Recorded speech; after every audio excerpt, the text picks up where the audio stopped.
Entonces,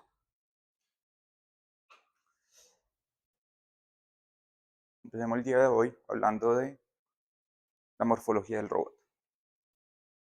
¿Listo? ¿Qué creen ustedes que significa la palabra morfología? ¿O con qué podría estar asociado?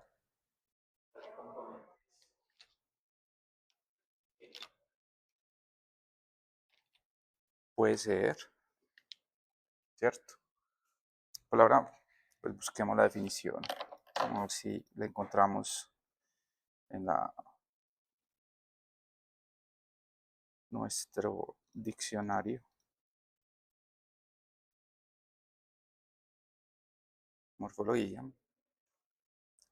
Probablemente ustedes irían directamente a ChatGPT o alguna otra inteligencia artificial.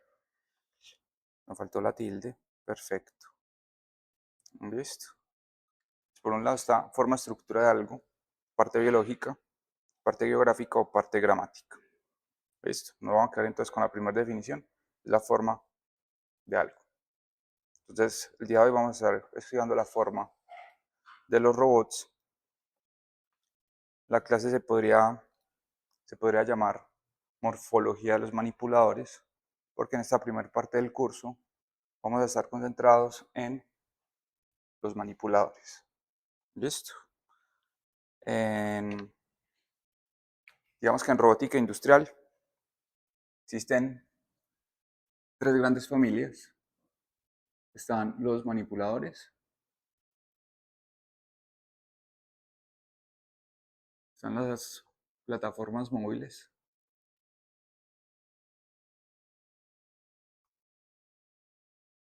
y están los humanoides. Listo. Pero finalmente, un humanoide es una combinación de una plataforma móvil y un manipulador. Listo. De hecho, podemos pensar o tratar de dibujar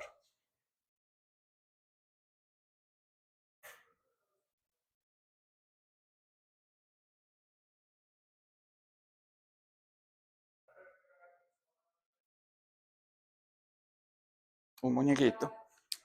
Hola. Si pensamos en un humanoide en esta zona, tendríamos una plataforma móvil y en esta zona tendríamos dos manipuladores. ¿Listo? Entonces, esas son las principales eh, familias de robots industriales. En la primera parte del curso nos vamos a centrar en los manipuladores, esto básicamente hasta la semana 8, más o menos, y esto sería la segunda parte del curso. ¿Listo? Las bases de los manipuladores y las bases de las plataformas móviles ya nos permitirían entender el funcionamiento de los humanoides. ¿Listo? Bien. Bueno, para hablar de la morfología, lo primero que debemos hacer es entender el concepto de grado de libertad.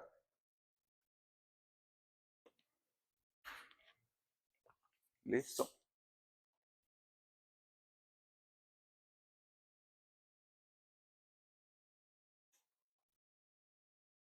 Un grado de libertad es,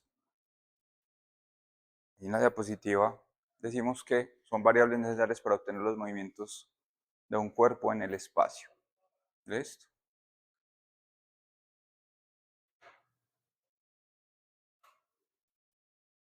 Con respecto a los manipuladores, perdón, con respecto a los manipuladores de los grados de libertad, vamos a hacer el ejercicio utilizando nuestro brazo. ¿Listo? Afortunadamente, cada uno de ustedes tiene dos brazos, entonces podemos usar uno de ellos para entender un poquito más los grados de libertad. ¿Listo? Quiero pedir que tomen un objeto en sus manos, algún objeto que tengan cerca. Esto lo tienen en sus manos. ¿Cómo podemos manipular ese objeto? ¿Qué podemos hacer con el objeto? Lo podemos desplazar, ¿cierto? Y rotar. ¿En cuántas direcciones lo podemos desplazar?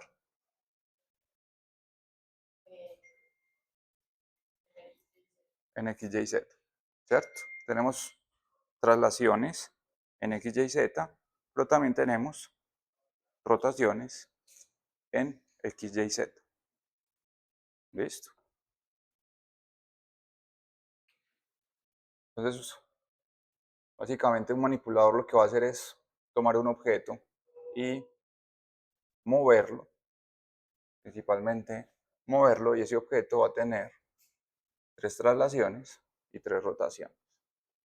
Una traslación en X, una traslación en Y y una traslación en Z. Rotación en X, rotación en Y rotación en Z.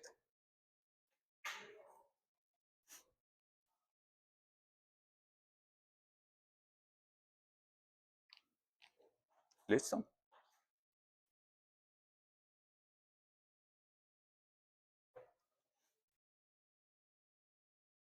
No sé si les ha tocado desplazar un objeto muy pesado. Cuando tenemos un objeto muy pesado, ¿cómo podemos manipular ese objeto? Arrastrándolo. Si nosotros lo tenemos que arrastrar, ¿en qué direcciones lo podemos mover? En X y Y. Si solo lo podemos arrastrar, entonces estaríamos limitándonos a traslaciones en X y Y, pero también, si solo lo podemos mover en un plano, no solo lo podemos arrastrar, también lo podemos rotar. También lo podemos rotar en Z. ¿Listo? Si el objeto es muy pesado y lo podemos solamente arrastrar, lo podríamos arrastrar también rotándolo. ¿Listo? Nosotros vivimos en el espacio 3D y ese espacio 3D nos permite tener tres traslaciones y tres rotaciones. ¿Listo? Si pudiéramos vivir en el espacio 4D, pues tendríamos cuatro traslaciones y cuatro rotaciones, pero vivimos en este espacio que solo tiene 6 grados de libertad. Listo. Normalmente, para poder manipular un objeto en 6 grados de libertad, ¿cierto? Poderlo trasladar y rotar de las 6 formas, vamos a necesitar un robot con 6 grados de libertad. Listo. Si un robot no tiene 6 grados de libertad, no va a tener la capacidad de manipular de manera independiente los 6 grados de libertad del objeto.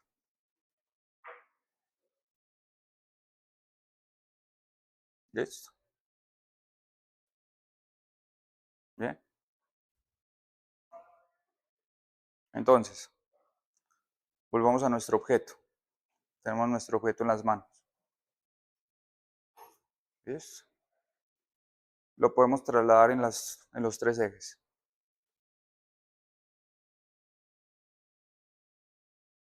Lo podemos rotar en los tres ejes. Eso significaría que nuestro brazo tiene 6 grados de libertad. Este es el mínimo. ¿Listo? Nuestro, nuestro brazo tiene más de 6 grados de libertad. ¿Listo? Vamos a analizarlo, analizar nuestro brazo articulación por articulación. ¿Listo?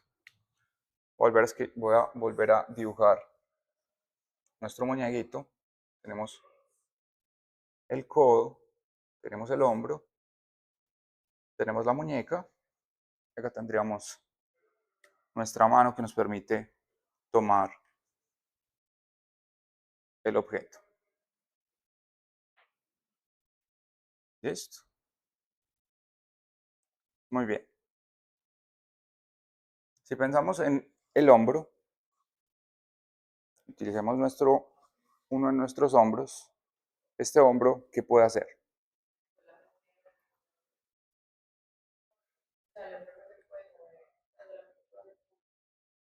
Nuestro cuerpo solo puede hacer rotaciones.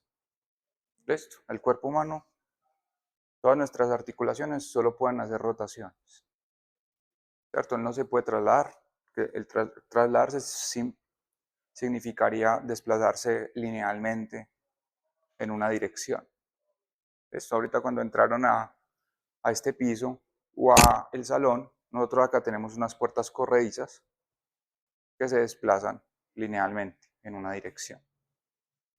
Listo, el cuerpo humano no tiene la capacidad de desplazarse linealmente. Esto es por una combinación de movimientos rotacionales que podemos tener una traslación. Listo. El hombro, ¿cierto? Pensando en el hombro puede rotar. ¿En cuántas direcciones puede rotar el hombro?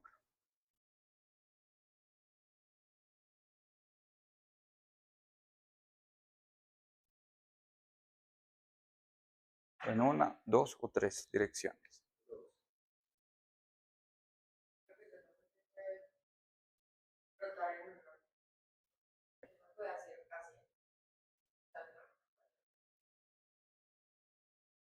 Listo, pero tendríamos que definir el eje. Entonces, si yo tengo un eje acá, él puede rotar sobre este eje. Claramente puede rotar sobre este eje. ¿Cierto? Recordemos como la ley de la mano derecha, entonces yo apunto con el pulgar y tengo los deditos así. Entonces, si está apuntando así, los deditos hacen este movimiento, entonces él puede rotar sobre este eje. Luego, si tenemos un segundo eje, que sería perpendicular al primero, entonces tendríamos este eje azul y él puede hacer esto. ¿Cierto? Ahí tiene dos. ¿Será que tiene un tercero?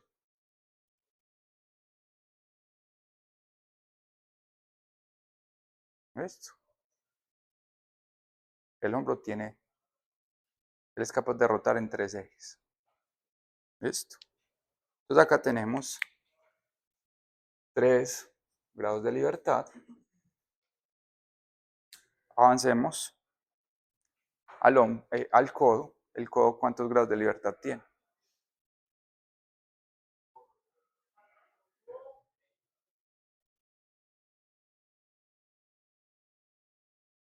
Pero no estás moviendo el hombro. Para estar seguros de que no estamos moviendo el hombro, nos tomamos de acá y evitamos que el movimiento, si movemos los dedos, si algo mueve los dedos, si sentimos una fuerza en los dedos, es porque ese movimiento proviene del hombro.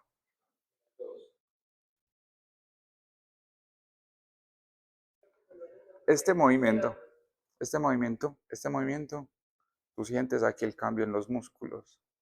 Entonces ya, listo. Normalmente el codo solo tiene este movimiento, que es bíceps, tríceps. Aquí solo tenemos dos músculos, bíceps y tríceps. Y con esos dos músculos podemos tener comportamiento de un grado de libertad. ¿Listo? Ya tenemos un grado de libertad. Lo estoy poniendo en español, pero normalmente se utiliza el término en inglés.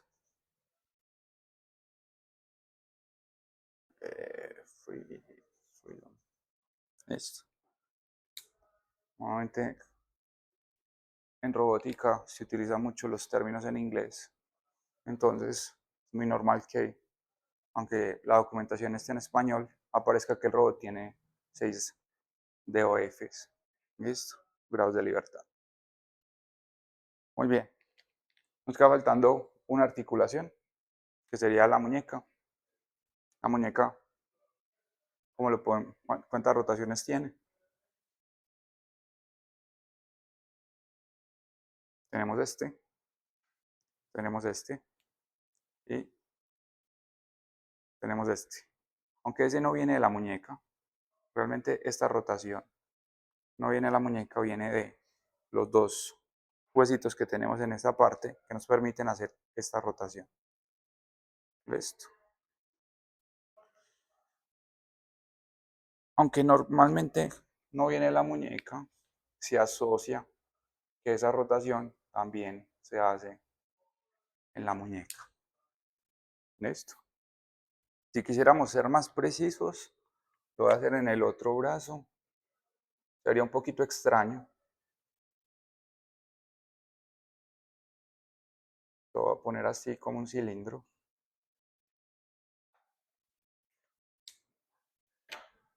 Esto sería un poco más representativo de lo que hace nuestro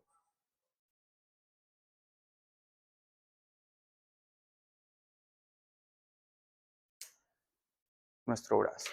¿Listo? Acá tenemos una rotación, que es esta rotación que hay entre el codo y la muñeca, ¿cierto? Entre el codo y la muñeca podemos hacer esto. Entonces aquí tenemos una rotación. Entonces esto será un poquito más representativo de lo que realmente pasa con nuestro brazo, pero es mucho más fácil de entender si lo vemos de esta forma. ¿Listo? Entonces, todo nuestro brazo ya tiene 7 grados de libertad. ¿Listo? Sin contar la cantidad de grados de libertad que tenemos en nuestros dedos. ¿Listo?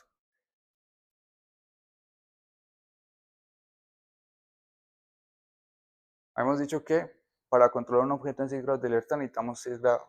Para controlar o manipular un objeto en sus 6 grados de libertad necesitamos un robot con 6 grados de libertad.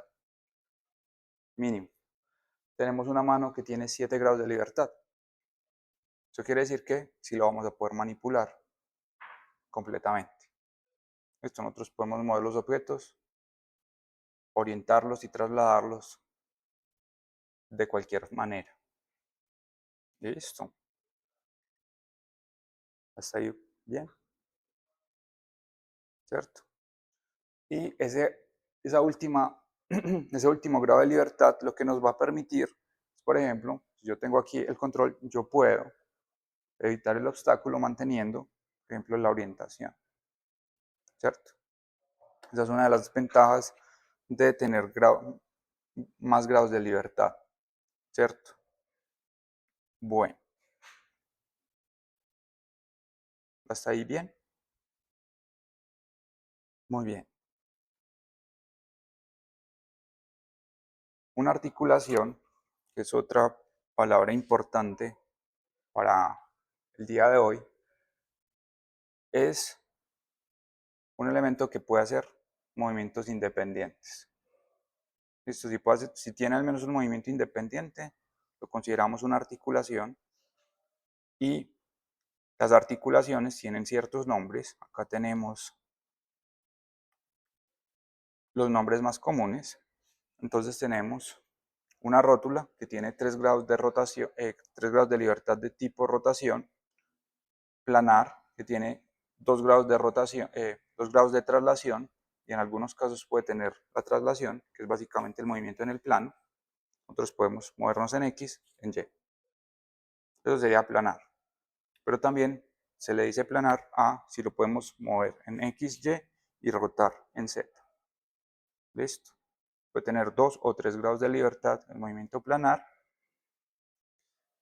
el movimiento de tipo tornillo tiene un solo grado de libertad. ¿Listo? ¿Qué pasa con un tornillo? Nosotros lo podemos girar, pero mientras lo estamos girando, avanza, ¿cierto? Pero de manera independiente solo tiene un movimiento, ¿cierto?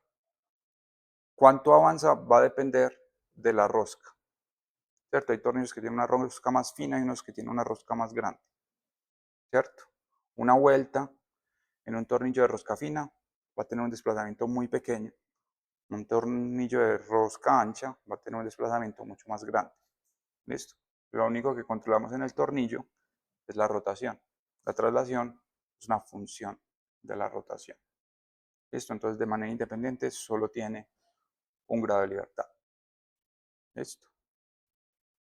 Luego vamos a tener otro comportamiento, otro tipo de articulación que es el comportamiento prismático.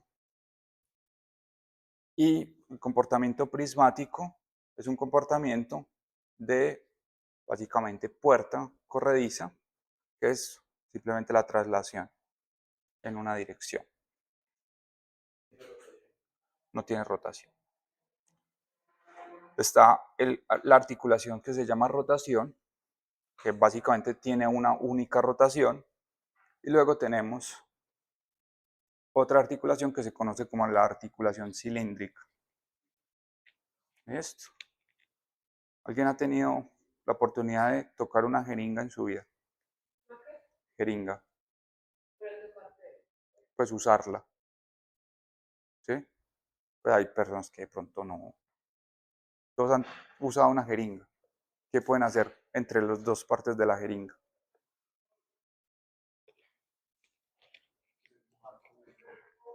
Uno la puede empujar, pues también la puedes clavar, pero por el movimiento de la jeringa es, tú la puedes meter o sacar, pero aunque es un poquito difícil, también la puedes rotar. Esto tú podrías rotar, aunque no tiene mucho sentido o practicidad para la jeringa, pero tú puedes rotar y avanzar en esa dirección. Esto, entonces, la articulación cilíndrica tiene esa capacidad de avanzar en esa dirección y rotar en esa misma dirección. ¿Listo? O rotar en ese mismo eje. ¿Listo? Estas son las articulaciones, los nombres de los tipos de articulaciones. Las más comunes en robótica son solo dos y son las más simples. Son las articulaciones prismáticas por un lado y la articulación tipo rotación por el otro lado. ¿Listo? Los estudiantes de mecánica y los ingenieros mecánicos llaman a esto par P y par R. ¿Listo? Par prismático y par de rotación. Por si en algún momento se encuentran con un ingeniero mecánico que los quiera confundir. Listo. Hasta aquí, ¿vamos bien? ¿Preguntas, dudas, inquietudes? Listo. Entonces, según esos nombres de las articulaciones, ¿cómo podríamos llamar a cada una de nuestras articulaciones? ¿Cómo las podríamos llamar? ¿Cómo?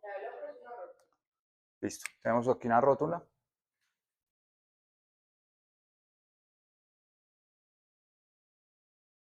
Listo. ¿Es una qué? No. Planar es por el plano, ¿cierto? Cilíndrica si pudiéramos rotar y trasladar al tiempo. No, que solo tiene un grado de libertad. Las rótulas tienen 3 grados de libertad. Prismática es un movimiento traslacional. es rotación. ¿Listo? Este es un par de rotación, o es una articulación de rotación, porque solo tiene una rotación. ¿Listo? Y aquí la muñeca. Rótula.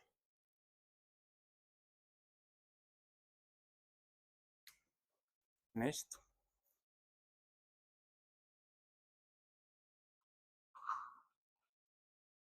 Muy bien. ¿Cómo se llama este hueso?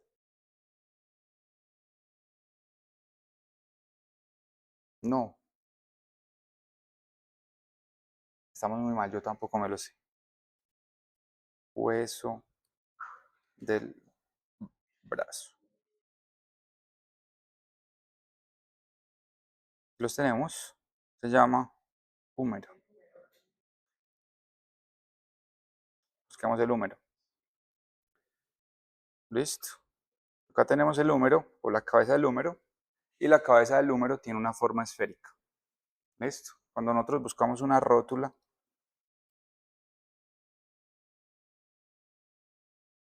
eh, mecánica, vamos a ver si la encuentro, a ver si la podemos ver. Estas son las rótulas mecánicas, tienen forma esférica, ¿cierto? Nosotros en el cuerpo humano tenemos la cabeza del húmero y también tenemos el que se ve más como una rótula, es el fémur. ¿Listo? Aquí tenemos esta parte del fémur, que es la que se conecta aquí a la cadera, que tiene forma de rótula. ¿Listo? Eso, para las personas que ya tienen mucha edad y tienen problemas de calcio, es una fractura muy común. ¿Listo? Bien. Estoy tratando de llevarlos al cuerpo humano porque es lo más cercano a nosotros. Muy bien. Entonces, ya tenemos el conjunto de articulaciones. Estas articulaciones, cuando se combinan, nos permiten tener configuraciones en los robots. ¿Listo? Y estas configuraciones de robots simplemente son una combinación de articulaciones que se adaptan a las diferentes funciones. ¿Listo? Ya tenemos 5 tipos de robots, que las 3 primeras podemos ver que se llaman cartesiano, cilíndrico y esférico. ¿Listo? ¿Eso le recuerda algo de cálculo o no? ¿A qué?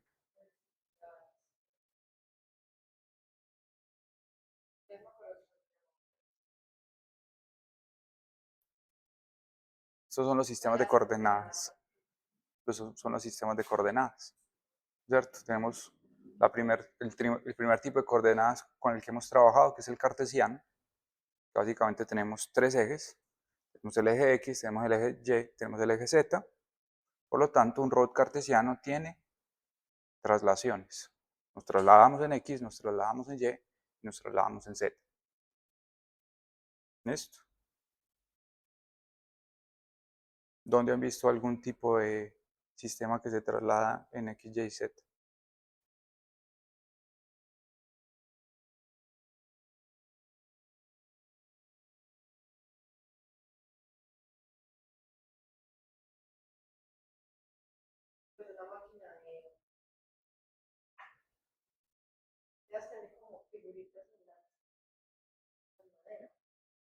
En madera, en plástico. Las impresoras 3D. ¿Listo? Las impresoras 3D, de ahí viene el nombre 3D, porque tienen 3 traslaciones, tienen 3 movimientos prismáticos. Con los 3 movimientos prismáticos son capaces de simplemente trasladar la punta o el cabezal de impresión y poner o depositar plástico en los tres ejes. ¿Listo? Entonces tenemos el cartesiano, que son tres movimientos lineales. Luego tendríamos el cilíndrico. ¿Cuáles son las coordenadas cilíndricas, muchachos? Aquí repaso de cálculo 1, 2 o 3. No recuerdo en cuál era.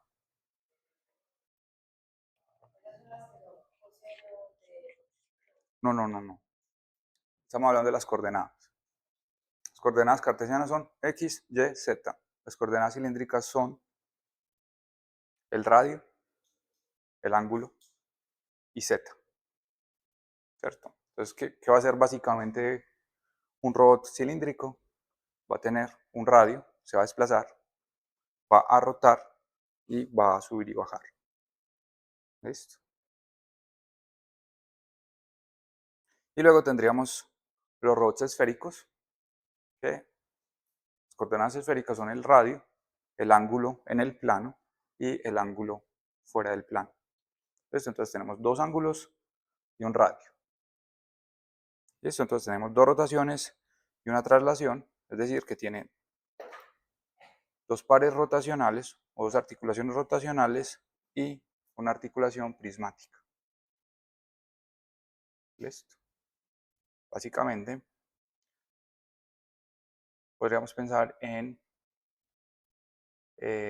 una torreta. Básicamente es una metralleta que está ubicada y se mueve de manera esférica. ¿Cierto? Podemos apuntar en cualquier dirección. Eso desde el punto de vista bélico, pero también existen robots que tienen esa estructura. ¿Listo? Luego tenemos los robots angulares, que son los robots que van a ser similares al brazo humano. ¿Listo? Entonces van a tener hombro, codo, muñeca y todos sus componentes son rotacionales. ¿Listo?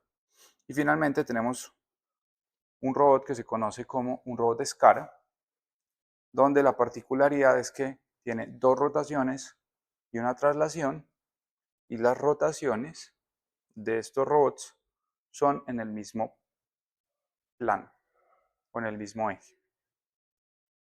¿Listo? Dos rotaciones van a estar en el mismo eje. ¿Listo? Hasta aquí vamos bien. ¿De cuál? Un robot de escara. Aquí tenemos uno en este piso. Ya lo vamos a ver. ¿Listo? ¿Qué los tenemos? Bien. Entonces, vamos a pasar. Entonces, aquí en el piso pudimos ver robots o sistemas robotizados X, Y, Z, la mayoría. Pues todos los que vimos son X, Y, Z, cartesianos. También pudimos ver un robot de escala. ¿Listo? Entonces vimos los cartesianos y el robot de escala. Aquí en la universidad ya vamos a poder hacer uso de él. En próximas clases tenemos un robot UR5E. ¿Listo? Este robot es un robot articular. ¿Listo? Es un robot de 6 grados de libertad que nos va a permitir hacer manipulaciones en todos los grados de libertad del objeto, porque tiene 6 grados de libertad. ¿Listo? Entonces acá lo tengo. Voy a buscar un video de este robot en YouTube, UR5E.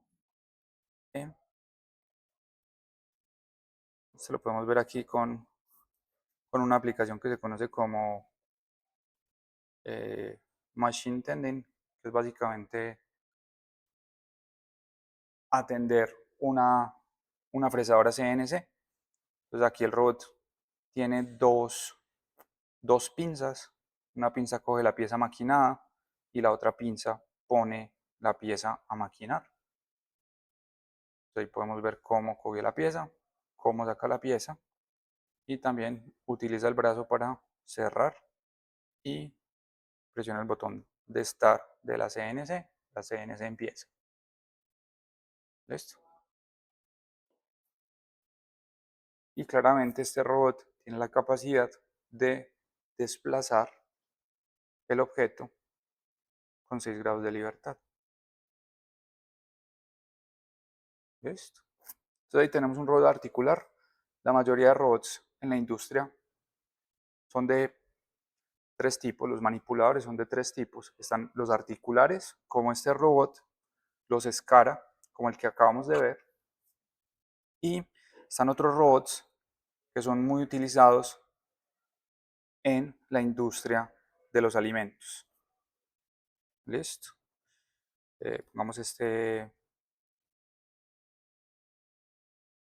short. La gran ventaja de los robots Delta es que toda la parte mecánica y electrónica está en la parte de arriba. Todos los motores están aquí. ¿Listo?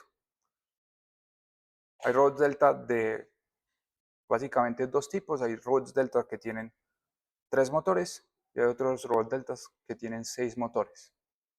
El robot Delta tiene 3 motores. ¿Cuántos grados de libertad tiene? 3. ¿Listo? Permite hacer 3 traslaciones. Si el robot Delta tiene 6 motores, nos va a permitir hacer 6 movimientos. Va a permitir rotar también los sistemas. Este es un robot, tiene una estructura, se conoce como un robot paralelo, y lo que permite es mover muy rápido objetos varios.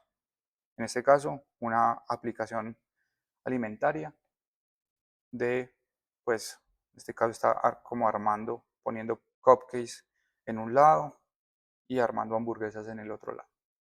Listo. Bueno,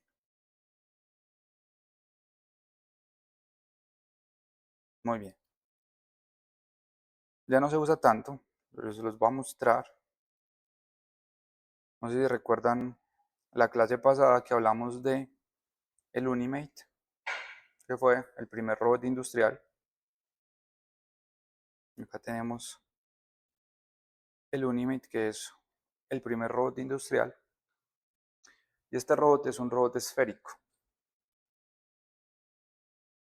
¿Listo? En la base es un robot esférico. Luego tiene aquí en la muñeca varias rotaciones.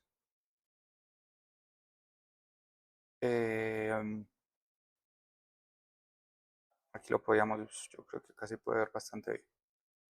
Listo, acá podemos ver que rota en una dirección.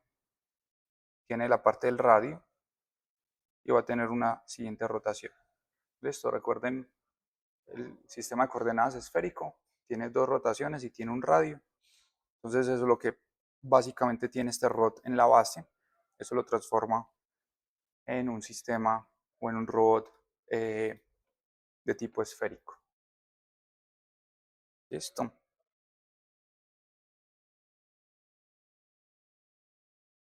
¿Está aquí bien? Listo. Dentro de la morfología del robot también hay un elemento muy importante que es el transmisor. Listo.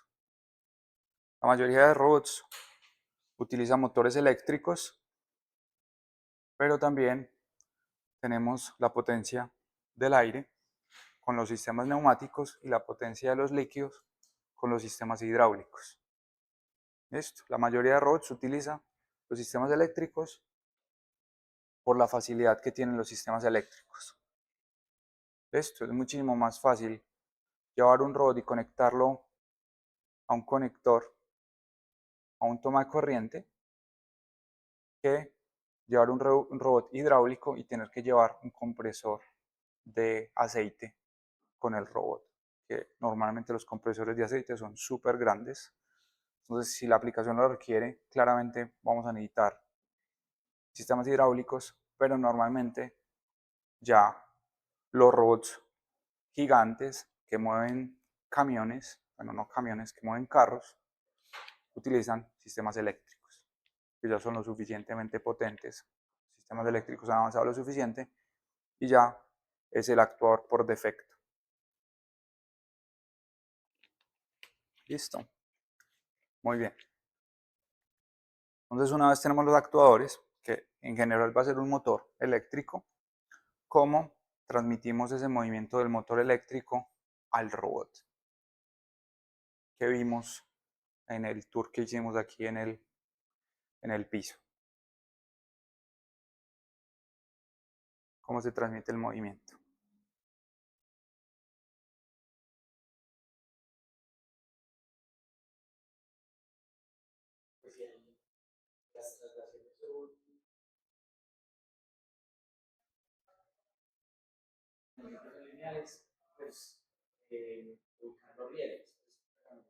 Ahí tenían rieles.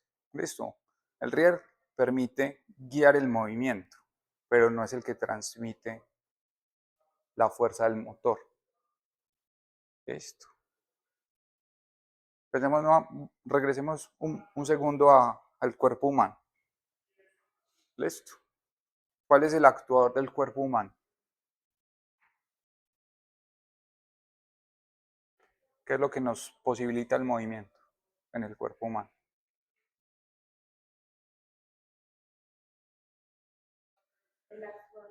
Sí. Ese es el que manda la orden, pero ¿quién es el que ejecuta la orden para que nos podamos mover? El músculo. Esto, el músculo es el actuador del ser humano, pero ese músculo se conecta. ¿Con qué se conecta el músculo? ¿Y qué lo conecta? ¿Y qué lo conecta? ¿Qué conecta el músculo a la articulación?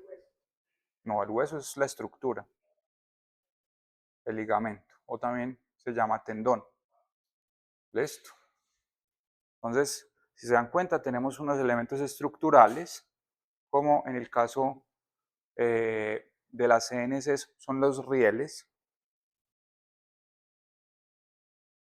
Tenemos unos elementos motores, que en el caso del cuerpo humano son los músculos, en el caso de los robots son los motores eléctricos, en el cuerpo humano son los tendones los que permiten transmitir el movimiento, en los robots que permite transmitir el movimiento.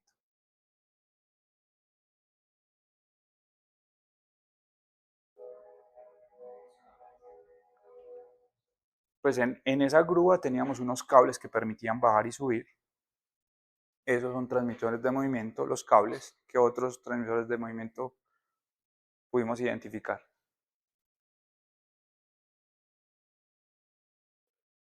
¿Cómo?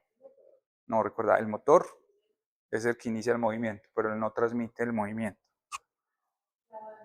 Las bandas, ¿cierto? Tenemos la banda que transmite el movimiento del motor. Podemos transmitir el movimiento a la pieza a través de la banda. O también tenemos las correas que permiten transmitir el movimiento del motor a otros elementos. ¿Listo? ¿Qué otros elementos conocemos para transmitir movimiento? Tenemos cable, banda, correa. ¿Qué más conocemos? Cable, banda, correa. ¿Algo más?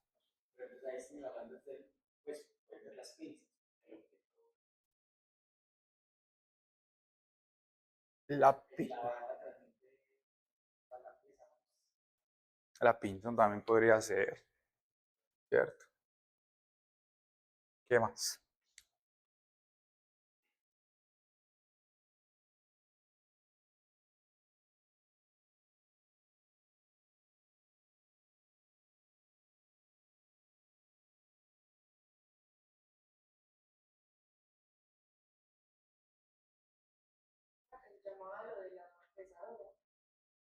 El mandril. Digamos que estos son elementos más estructura. Pues la pinza y el mandril, no tanto la banda, son elementos más estructurales para tomar las cosas. Si nos vamos al cuerpo humano, estos serían más como los dientes. Son elementos estructurales que nos permitirían agarrar algo con la boca, pero no están transmitiendo el movimiento del músculo al diente. ¿Sí? Es más como una estructura que nos permite tomar la pieza, no tanto una estructura que nos permita o un elemento que nos permita transmitir el movimiento de una parte a otra. ¿Listo?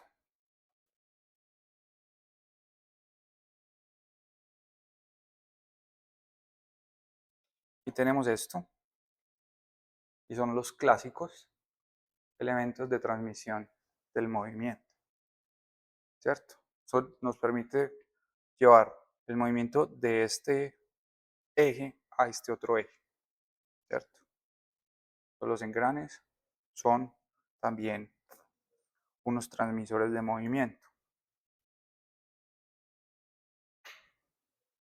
¿Listo? Y por ejemplo con las bandas o las correas, pudimos ver que podíamos tener a través de los rieles un movimiento lineal partiendo de un movimiento circular. Nosotros movíamos un motor de manera circular y podíamos desplazar un sistema de manera lineal. ¿Listo? También podemos tener la conversión de un movimiento lineal a un movimiento circular. Y esos van a ser entonces los transmisores. ¿Listo?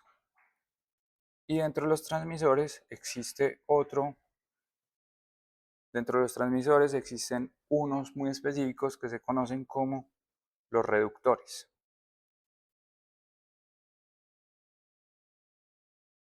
¿Listo? ¿Qué son entonces los reductores? ¿Qué creen ustedes que son los reductores?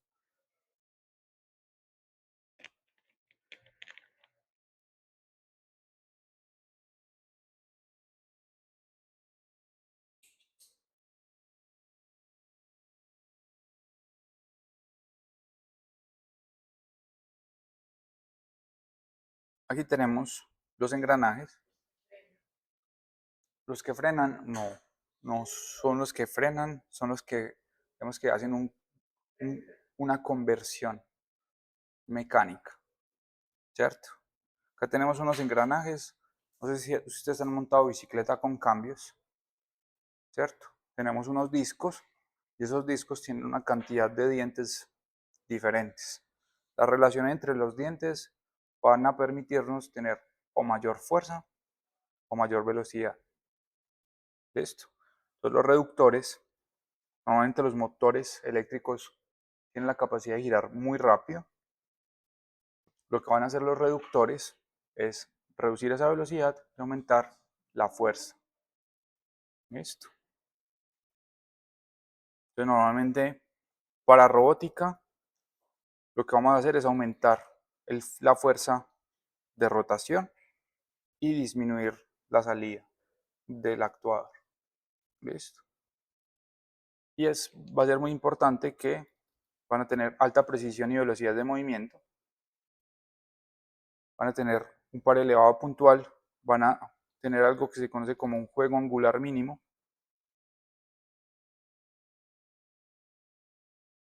Ustedes saben lo que es el juego a nivel estructural o a nivel de ensamble de piezas. Juego.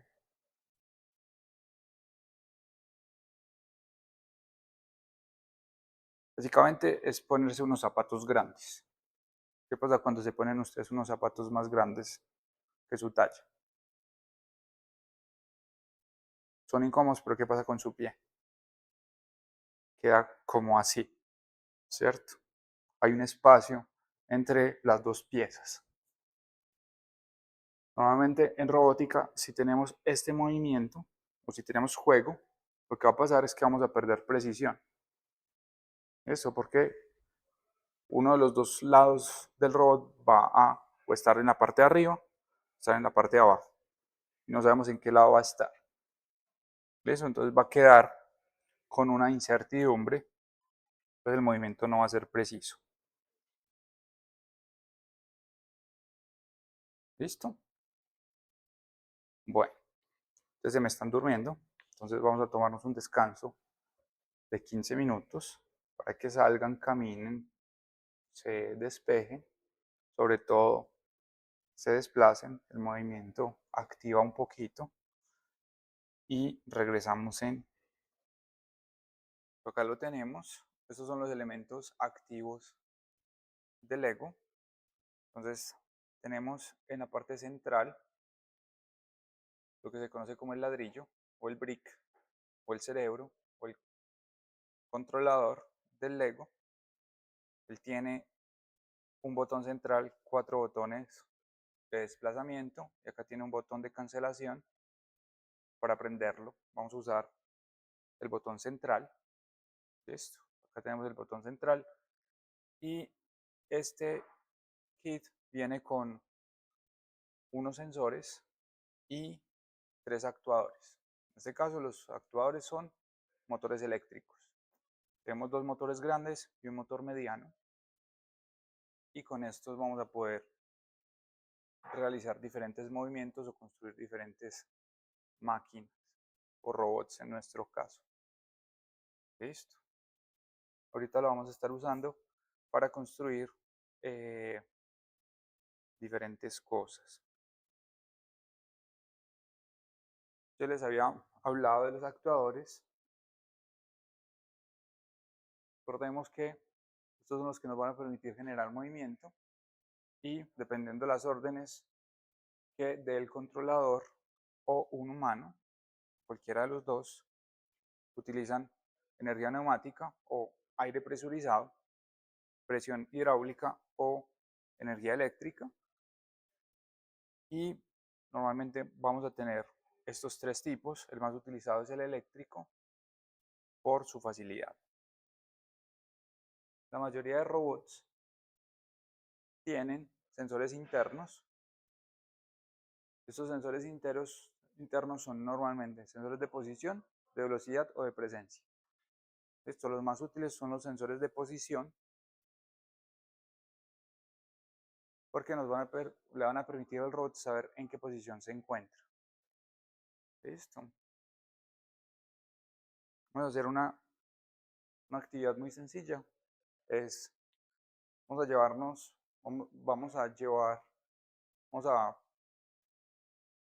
a poner la mano de esta forma, con el índice apuntando. Vamos a extenderlo lo más que podamos.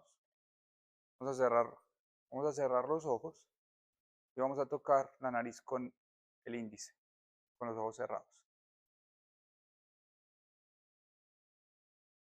Súper, muy bien. Afortunadamente todas tienen un muy buen sentido interno. Esto, porque llegaron a la nariz. Personas que llegan al ojo, a la frente, ¿cierto? No están muy acostumbrados a utilizar el sentido interno. Listo, ¿ustedes cómo sabían dónde estaba su mano? ¿Dónde estaba su mano, su dedo, su nariz? ¿Cómo saben?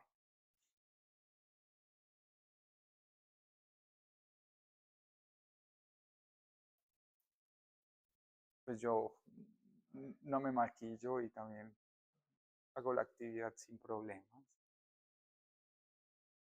Un lado es la costumbre porque los seres humanos nos ayudan, pues somos seres de costumbre, de hábito y aprendemos fácilmente, pero lo que nos ayuda es nuestro sentido interno. De esto nosotros sabemos dónde están nuestras partes, sabemos en qué posición se encuentra cada una, ¿cierto? Sin tener que mirar nuestras manos, podemos decir cómo están, abiertas, cerradas, en qué posición están los dedos. ¿Listo? Los robots idealmente también tienen ese tipo de capacidades y son normalmente los sensores de posición.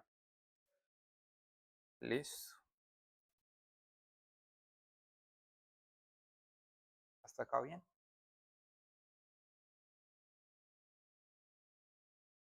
Y claramente los robots también tienen algo llamado el elemento terminal, que es la parte con la cual interactúa el robot. Es la parte con la cual el robot interactúa con el entorno. Puede ser sujeción de piezas, puede ser una pinza, un gancho, herramienta de succión, dependiendo de la tarea. También podría ser un láser, un cabezal de impresión láser, un cabezal de impresión de cemento, una antorcha de soldadura. Cualquier cosa que le pongamos al final del robot conocería como el elemento final y va a depender de la actividad. Esto. Podríamos tener un robot que las maquillara, lo podríamos intentar. No sé si sea una actividad que ustedes estén dispuestas a realizar con un robot. No, ninguna se apunta. No, ¿por qué no?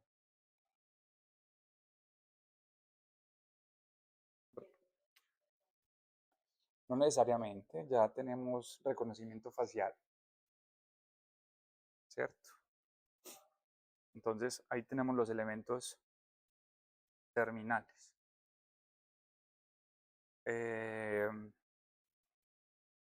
Bien, ya vimos diferentes elementos de la morfología.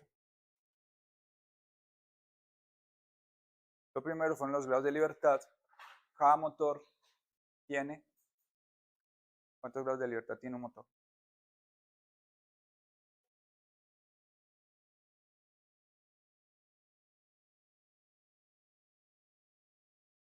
¿Cómo va a tener dos?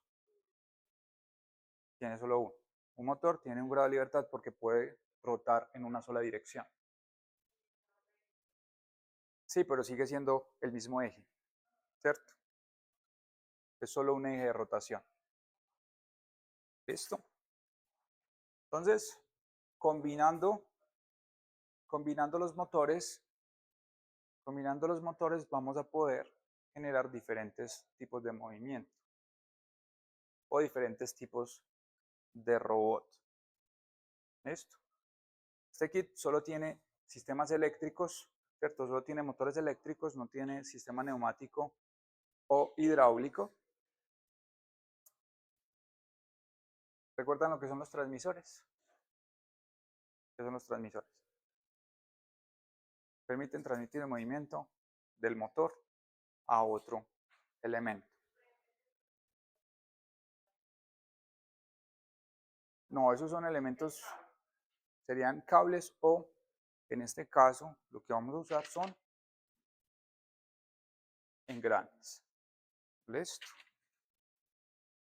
Entonces, para los engranajes, lo que vamos a hacer es, voy a desconectar de acá la barra con los pines. Lo desconecté del motor. ¿Listo? Y lo que voy a hacer es conectar la misma barrita con esos pines en la base del motor. ¿Listo? La voy a conectar en la base del motor. Me queda así. ¿Listo? Si yo muevo el motor se mueve y la barra no se mueve. ¿Listo? Ahora vamos a poder usar estas barritas que son ejes. ¿Listo? Y a uno de esos ejes vamos a conectarle un engrane. Yo estoy cogiendo un engrane muy pequeño. ¿Listo? Hay ciertas barritas que tienen tope. Hay unas barritas que no tienen tope.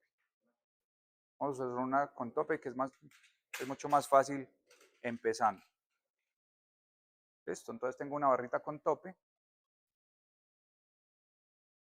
¿Listo? Esta tiene un topecito, entonces no deja salir el engrane. Hay unas que tienen tope y otras que no tienen tope. Y voy a meter el engrane por el eje que da al motor.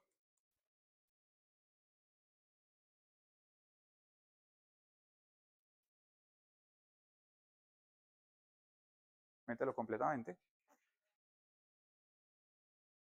¿Sí pasa? Podemos ver que ya estoy transmitiendo el movimiento del motor a el engrane.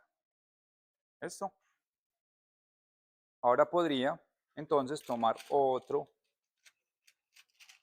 barrita y otro engrane ¿cierto? Lo voy a poner por atrás y voy a conectar el engrane.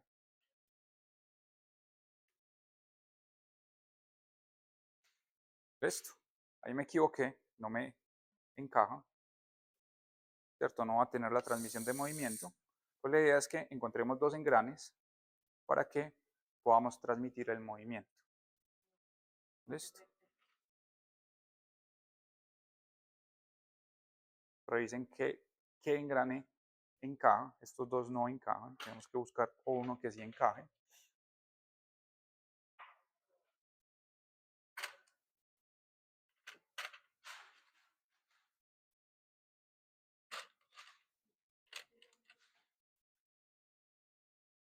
Al parecer el pequeñito no encaja con ninguno.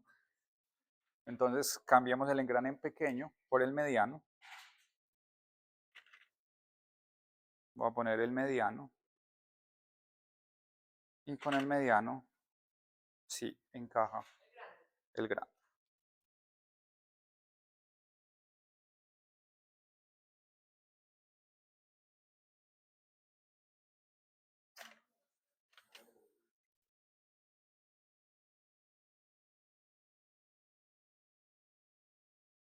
¿Listo? Entonces ahí podemos ver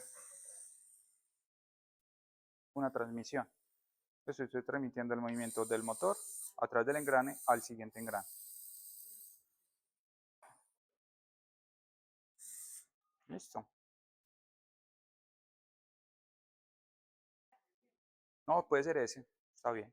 Sí.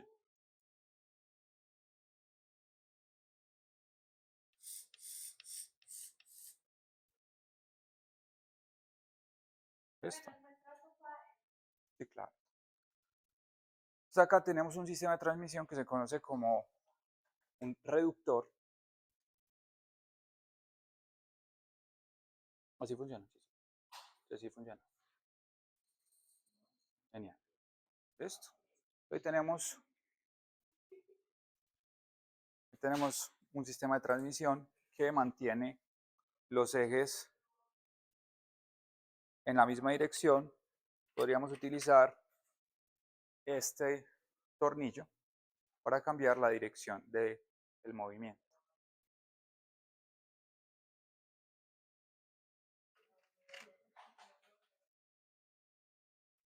Ese no está. El tornillito. Listo, el tornillito nos va a permitir cambiar el eje de rotación. Va a rotar en esta dirección, el otro va a rotar en esta dirección. ¿Listo?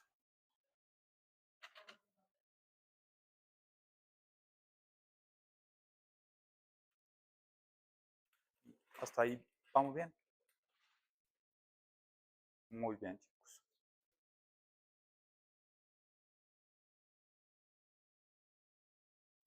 Preguntas, dudas, inquietudes.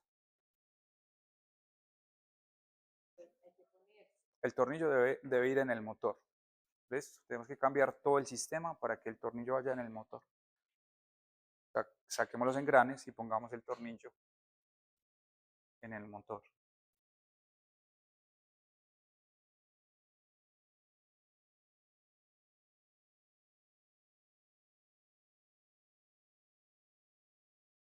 Tíralo un poquito para que entre. Listo. Vamos a quitar el engrane del motor. Sí. Y vamos a poner el tornillo. Ajá. Pero si se dan cuenta, ya el engrane no lo podemos poner de esa forma. ¿Cierto? El engrane tiene que ir con cambio de eje, que ya los ejes. Les cambiamos la dirección.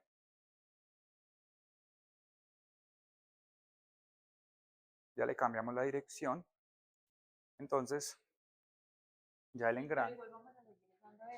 Puede ser cualquiera, pero ya el engrane, si se dan cuenta, el eje cambió.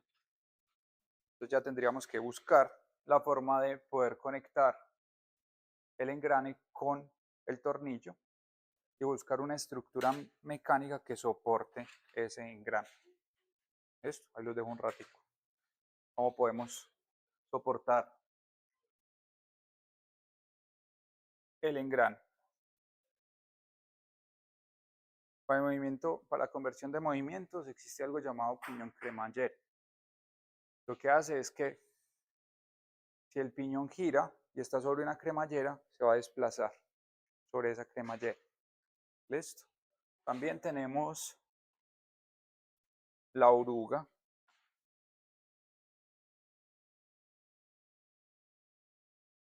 que es lo que tienen los chicos ahí en las manos, que son estas oruguitas, que también transforman un movimiento rotacional en lineal. Vamos a utilizar otro que se llama biela manivela. ¿Listo? Voy a ver si en YouTube podemos encontrar una animación. Acá lo tenemos. Movimiento biela manivela. Me gustaría que nos tomáramos el tiempo de construir este mecanismo.